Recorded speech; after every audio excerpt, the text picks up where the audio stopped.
Bom, pessoal, como vários de vocês, ainda estão com dúvidas com relação ao assunto injetiva, sobrejetiva, quando que ela é uma função invertível, eu decidi fazer esse vídeo extra para vocês, meio de última hora, eu sei, mas como os pedidos vieram de última hora, eu não posso fazer nada, tá? Vocês tiveram vários e vários dias para me perguntar e hoje apareceu assim uma quantidade gigantesca de perguntas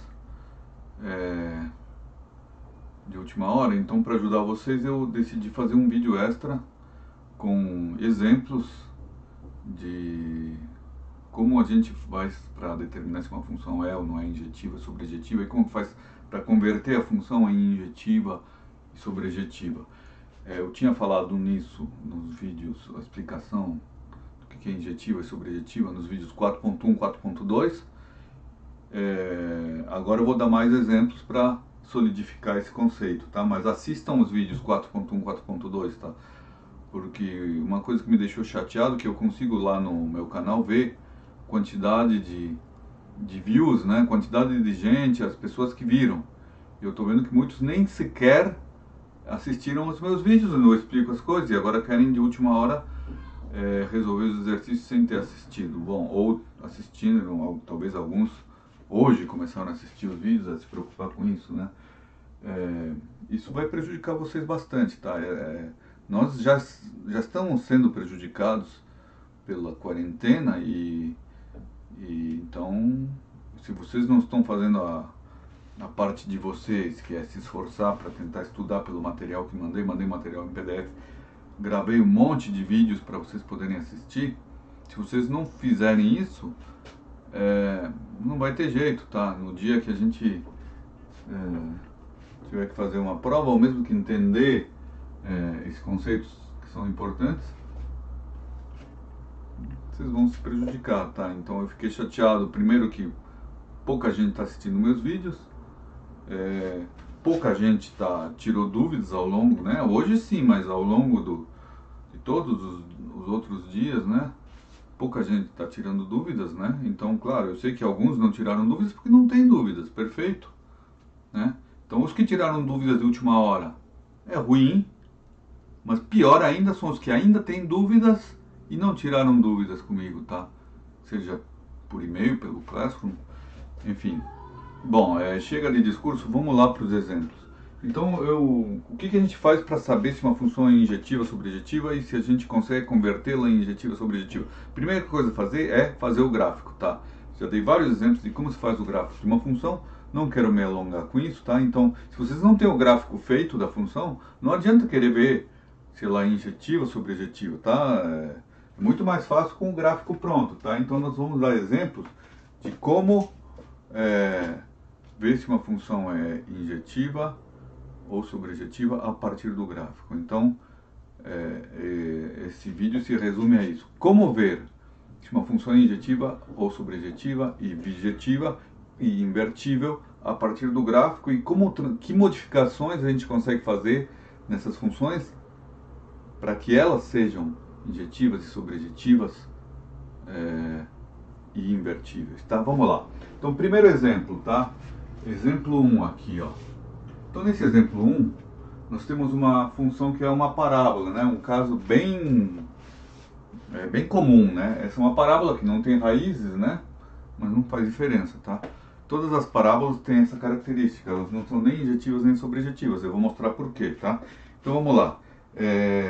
Primeira coisa a fazer é sobrejetiva. Como é que a gente sabe se uma função é sobrejetiva ou não? Tá? Que é mais fácil. Estou procurando aqui o guarda-chuva cheio aqui, ó. Então, a gente vai de baixo para cima, meu y está aqui, né? Ele começa no menos infinito, tá? E a gente vai observando quais são os y que não estão no gráfico. Então dá para ver que todos esses y não estão no gráfico. Meu gráfico é esse laranja aqui, tá? Até aqui, ó. A partir daqui, todos os meus y, eu escrevi trocado aqui, gente, desculpa. Esse aqui é y e esse aqui é x. Desculpe, gente, não sei de onde que eu tirei isso. Meu Deus do céu. Eu não bebi nada. Então vamos lá. Então, a partir daqui, do ponto 2, da altura 2, dá para ver que os y estão no gráfico. De 2 para baixo, os y não estão no gráfico. Portanto, como tem y, alguns y não estão no gráfico. Logo, f não sobrejetiva. Simples assim. Tá? Como eu faço para transformar essa função em sobrejetiva? Bom, o que eu tenho que fazer é desaparecer com os y que não estão no gráfico, porque todos os y têm que estar no gráfico para que a função seja sobrejetiva. Então é só desaparecer com esses aqui, né? Então é só escolher meu contradomínio, lembrando que os y estão no contradomínio. Então, para transformar essa função em sobrejetiva, basta criar uma nova função g, que é igualzinha a f, só que onde o contradomínio da g, quem é? São todo mundo a partir do 2. O contradomínio da g vai ser do 2 até o infinito. Pronto. Essa função g, agora sim é sobrejetiva. A função f, que era essa aqui, não era sobrejetiva. A função g passou a ser sobrejetiva. Qual o gráfico da g? É o mesmo que o da f, tá? Os dois têm o mesmo gráfico. A única coisa é que a g começa a partir daqui e a f começa a partir do menos infinito. A g começa só a partir daqui, porque eu eliminei todos esses y, essas alturas, essas imagens. Eliminei elas do meu contradomínio para criar a g, tá? Tudo bem? Então essa é a função g, que tem o mesmo gráfico que a f. E ela passou a ser sobrejetiva. Ó, pessoal, fui pegar uma vassoura que fica mais fácil de enxergar, que não é preta. Então como é que eu faço para saber se a função é injetiva? Tá? Então eu vou fazer o mesmo procedimento, só que agora eu tenho que olhar se existem, em algum momento, o meu cabo de vassoura cruza o meu gráfico em 2 pontos ou mais. Porque se ele cruzar sempre em um ponto apenas, tudo bem, ela é injetiva. Mas aqui, ó, a partir daqui, ela sempre cruza em exatamente 2 pontos. Nesses 2 pontos. Então ela não é injetiva. Ou seja, se eu pegar 2 pontos, por exemplo, o ponto 0 e 6, que são simétricos, aqui, ó, tinha até escrito aqui, o ponto 6 e o ponto 0, tá? Eles têm a mesma imagem, tá? Porque existe uma simetria ao redor do 3. Então, 2 pontos afastados, igualmente afastados do 3, terão a mesma imagem. No caso, f de 0, desculpa, é igual a f de 6, né? Lembrando que f de 0 é a altura correspondente ao 0 e f de 6 é a altura correspondente ao 6. É a mesma altura, já que é uma parábola centrada em 3. Então, como eu tenho 2 pontos x que têm o mesmo y, ela não é injetiva. Então, eu posso concluir que f não é injetiva. Tá? A g também não é, claro, né? A f e a g têm o mesmo gráfico. Então, a f não é injetiva. Basta achar 2 pontos que têm a mesma imagem ou a mesma altura, pronto. Ela não é injetiva, porque o 0 e o 6 têm o mesmo y. Ok? Como é que eu faço para transformar a função em injetiva? Bom, eu tenho que eliminar um dos dois, ou o 0 ou o 6. Digamos que eu elimine o 0, tá? Eu eliminei o 0, só que não é suficiente, porque ainda tem vários pontos. Ó, tem vários pontos, por exemplo, o 1 e o 5, que eu tenho que eliminar um dos dois. Então o que eu vou fazer? Vou eliminar o 1, sempre o da esquerda, para manter, né, a coerência. E aqui também, ó, sempre vou eliminar. Então, em outras palavras, eu tenho que eliminar todos esses pontos para que a função seja injetiva. Todos os pontos de 3 para trás, todos os x. Então, para transformar uma função em injetiva, eu tenho que mexer nos meus x, ou seja, no meu domínio. Lembrando que para sobrejetiva eu mexi no contradomínio, né? G é sobrejetiva. Esqueci de escrever aqui, né? E eu vou criar uma função h, por exemplo, que é um pedaço menor ainda da g. Eu reduzi a f para g, agora vou reduzir a mais ainda e vou transformar h. O h, onde meu domínio da minha h começa do 3 para frente. Vai do 3 em diante. Pronto, então essa função h, ela é injetiva, porque eu cortei esse pedaço, e ela é sobrejetiva porque o contradomínio da h, eu vou adotar o contradomínio da g, né? Para que ela seja sobrejetiva, né? De 2 ao infinito. Vou copiar. Então a h tem é sobrejetiva porque eu eliminei todos esses caras para transformá-la em sobrejetiva, e ela é injetiva porque eu eliminei todos esses caras para transformá-la em injetiva. Pronto. E essa função h é injetiva e sobrejetiva. Para que serve isso? Para dizer que h é invertível. Então, a função para ser invertível, ela tem que ser injetiva e sobrejetiva. Só isso, tá? Se ela não for injetiva ou não for sobrejetiva, ela não é invertível. Então, se aparecer uma pergunta, a função é invertível? A f não é.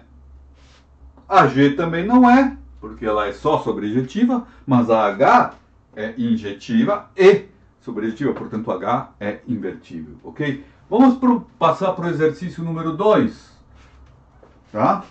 O exercício 2 é um exercício interessante, porque essa função é uma função de grau 3, poderia ser, por exemplo, f de x igual a x ao cubo. Ela tem mais ou menos essa cara, o gráfico, né? Ela faz isso. Olha que interessante, vou pegar o meu guarda-chuva ou minha vassoura e vou ver se ela é sobrejetiva.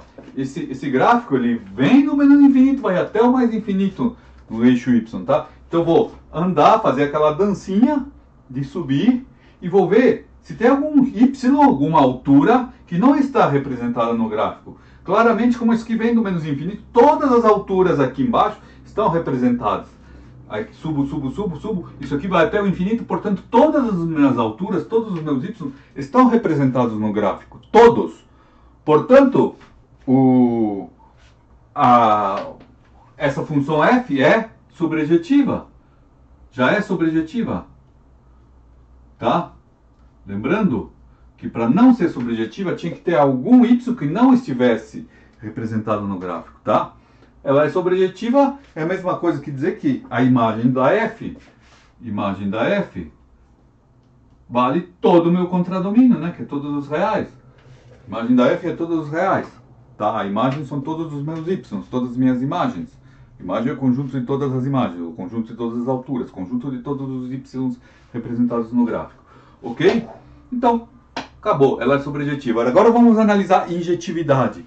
Para analisar injetividade, mesma coisa, a gente faz a mesma dancinha, a dancinha da garrafa, vai subindo, vai descendo, vai subindo, vai subindo. Ó, começa aqui, eu tenho que ver se cruza, se essa vassoura cruza o meu gráfico em algum lugar que tenha mais de um ponto. Claramente ela vai cruzar sempre em um ponto, tá?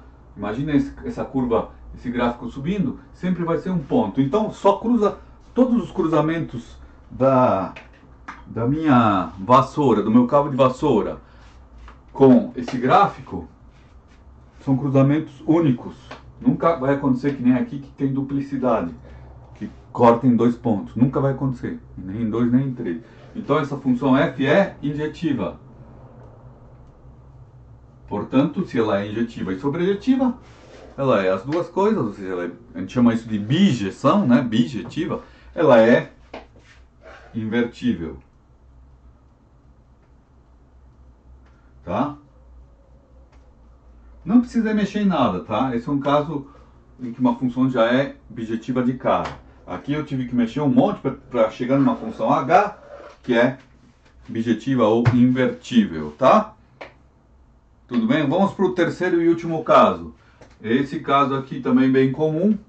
Eu tenho esse tipo de gráfico, né? E nós vamos ver primeiro se é sobrejetiva, né? Para ver se é sobrejetiva, eu tenho que analisar se tem alguns lugares vazios, ou seja, onde não existe nenhum cruzamento, existem algumas alturas que não estão representadas nesse gráfico. Claro, todas essas alturas não estão representadas. E daqui, do 5 para cima, também não estão representadas. Então essa função f, claramente, não é sobrejetiva. Tá? Claramente ela não é sobrejetiva. Como é que eu faço para transformá-la em sobrejetiva? Bom, eu vou ter que considerar só do 0 até o 5 como sendo o meu contradomínio. As minhas alturas que estão no gráfico são de 0 a 5. Então, eu vou criar uma função g, onde meu contradomínio da g é de 0 a 5 apenas, tá? Nesse caso, o 0 não chega a encostar, então é aberta no 0, tá? Não quero entrar nesses detalhes, mas ela nunca chega no 0. Então é aberta no 0, fechada no 5, porque aqui encosta no 5. Tudo bem? Então G é sobrejetiva. G é sobrejetiva. Porque eu eliminei. Sobrejetiva é sempre fácil, né? Basta eliminar, tirar alguns elementos y, algumas alturas do meu contradomínio e a função se transforma em sobrejetiva. Vamos ver o caso da injetividade. Bom, aqui, ó, até aqui tudo bem, não está cruzando, não está cruzando. Aqui passa a cruzar sempre em 2 pontos, sempre em 2 pontos, sempre em 2 pontos, sempre em 2 pontos, só no 5 que não. Então, claramente, ela não é injetiva, né? Em volta do 0, se eu pegar, por exemplo, o menos 1 e o 1, né? Eu tenho que a altura do menos 1 é a mesma que a altura do 1, ou seja, que a f do menos 1 é igual a f de 1. Logo, f não é injetiva. Para transformá-la em injetiva, eu tenho que eliminar um dos dois lados, por exemplo, o lado esquerdo. Só que eu vou ter que fazer isso para todas as repetições, eu vou ter que eliminar todo esse braço aqui. Então, essa função nova, onde a imagem, o domínio da h, eu eliminei todos esses caras. Então, de 0 até o infinito vai ser o novo domínio da h. Lembrando que aqui, ó, a h, o domínio ia de 3 ao infinito, porque eu eliminei esse braço. Então, tem que olhar os x. E aqui vai de 0 ao infinito. Então, do 0 ao infinito é a mesma coisa que dizer R+, né? R+. O domínio da h é do 0 ao infinito. Então, se eu pegar, se o meu contradomínio da h for o contradomínio da g, o contradomínio da h for de 0 a 5, pronto, eu consegui construir uma função que tem esse gráfico, né? Que é o quê? Bijetiva ou invertível, né? Bijetiva, h é bijetiva e h é invertível. Ok, pessoal? Bem simples. É isso aí. Quando eu pergunto, às vezes no exercício, a função é invertível, eu não estou pedindo para calcular a inversa, tá? Eu só estou pedindo para saber se ela é invertível. Cuidado! Nem sempre o exercício pede para calcular ou para dizer quem é a inversa. Só pede para dizer se ela é invertível ou não. Então foi isso que a gente fez aqui, ok, pessoal? Valeu. Um abraço.